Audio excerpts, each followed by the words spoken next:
tidak kami jadikan. Wa ma khalaqtul jinna wal insa illa liya'budun. Melainkan untuk kita mengabdikan diri kepada Allah Taala. Mengabdikan diri kepada Allah Taala itu mengikut sunnah Rasulullah, mengikut Al-Quranul Karim. Jadi kita letakkan kita punya fokus. Ya sudah barang pasti kita tidak boleh buat semua. Kalau orang tu terlibat politik, dia akan tertinggal dakwah. Kalau dia buat dakwah, dia akan tertinggal politik. Dia tidak bisa buat semua. Tidak boleh dia jadi pendakwa dalam masa sama dia politik.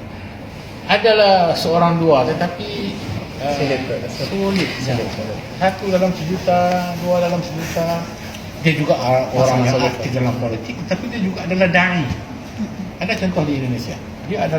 Kalau dia sudah da'i dulu, kemudian dia masuk dalam politik, hilang. macam Zainuddin MZ itu kan hilang. Akhirnya hilang kan? Hilang pamornya. Zainuddin MZ kan dipanggil da'i sejuta umat. Iya, Kan? masuk politik hilang. Masuk bila dia masuk politik Hilang. itu contoh yang kalau saya mau sebut contoh yang ada di hadapan mata antum semua. Jadi kalau dia mau jadi kalau dia mau jadi ahli politik, ya bisa ahli politik. Tapi dalam masa sama dia agak terbatas dengan kesibukan politik, ya. Apatah lagi ketika dia berada di tampuk kekuasaan, ada orang mau rebut lagi tampuk kekuasaan, mau jatuhkan dia. Jadi banyak lagi halangan-halangan dan cabaran-cabaran yang mesti dihadapi. Okey. Ada soalan lagi? Mau tanya? Itu sekadar tazkirah ringkas. Ada yang mau apa lagi? Itu pasti. Ya ada lagi soal Datuk. Nah, kita kan masih muda nih. Pasti untuk kedepannya nanti tuh banyak rintangan kayak Datuk yang ucapkan tadi. Banyak tantangan, banyak cibiran-cibiran. Nah, itu bagaimana cara ngadepinnya biar nggak terperosok gitu, Datuk? Tidak salah, tetap lurus jalannya. Iya. Tetap di jalan yang benar. Gitu. Ketika saya berusia 20 tahun, ketika saya di Universitas Pertanian Malaysia, saya membaca buku yang ditulis oleh Profesor Dr. Yusuf Al-Qaradawi. Tajuk bukunya ialah Kebangkitan Islam di antara tantangan dan ekstremis. Buku itu saya baca, sekarang umur saya sudah 56. Sudah 36 tahun. Tapi buku itu masih ingat dalam pemikiran saya. Saya baca buku itu merubah saya punya pemikiran. Dulu saya ni ekstremis yang idealis, yang buta realiti. Ekstremis yang idealis, yang buta realiti. Faham ya? Saya ekstrim, Fanatik lah kita itu. fanatik. Kalau Islamnya al-Islamu ya'lu wa la yuqla alaih wa man lam yahkum bima anzalallah fa ulaika humul kafirun. Hukum orang saja kafir. Yang tidak laksanakan hukum Islam, hukumnya kafir. Wa man lam yahkum bima anzalallah fa ulaika humul kafirun. Fa ulaika humul zalimin. Fa ulaika humul fasiqin. Idealisnya bagaimana? Bagaimana kalau begitu? Maka begini.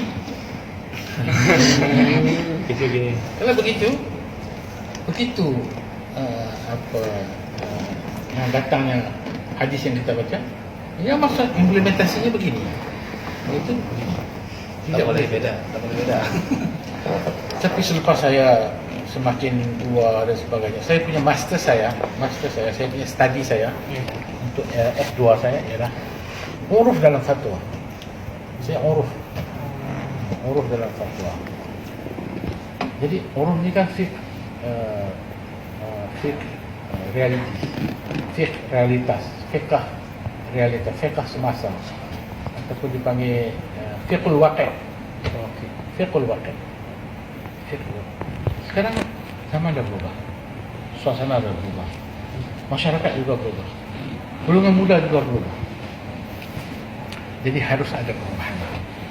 Generasi muda, ya kita mengambil intipati daripada kitab-kitab turas yang yang cukup banyak khazanah. Tetapi fatwa yang dikeluarkan oleh ulama-ulama muktabar itu mesti boleh diimplementasikan dalam zaman kita. Kita tidak mengkritik mereka, kita tidak menyalahkan Imam Syafi'i, Imam Maliki, Imam Malik, Imam An-Nawawi dan juga imam-imam yang lain, kerana mereka berijtihad untuk zaman mereka. Ijtihad mereka betul pada zaman mereka. Tetapi kalau mereka dihidupkan sekarang, mereka akan mengubah ijtihad mereka. Maka tanggungjawab untuk merubah ijtihad adalah tanggungjawab kita. Mereka sudah berjaya dalam kondisi mereka, dalam suasana mereka, dalam uruf mereka sudah selesai.